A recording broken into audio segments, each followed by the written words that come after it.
How to log in into Kirklees Council tax account. Hello everyone, welcome back to my channel How to Log In. Today on this tutorial video, I'll be showing you guys how to log in into Kirklees Council tax account. It is a quite easy and simple process, so let's get right into the tutorial. Firstly, make sure that you are connected to a good internet connection. After that, open any browser you have on your device. For instance, I'll be using Safari application. Now on the search bar, search for Kirklees Council tax login. As you can see, I have already searched for it. After searching, different websites and links like this will be appeared on your screen. From these different websites, click on the very first one that says Login My Kirklees account.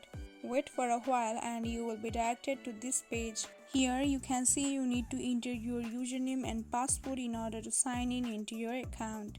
And in case you have forgotten your password, tap on Forgotten Your Password option below the sign in. And if you are a new user, you can tap on Register button in order to create a new account. So that's all. Enter all of your details and click on sign in, and with that you are good to go. I hope you guys found this video helpful. Thank you for watching. Don't forget to drop a like and subscribe to my channel.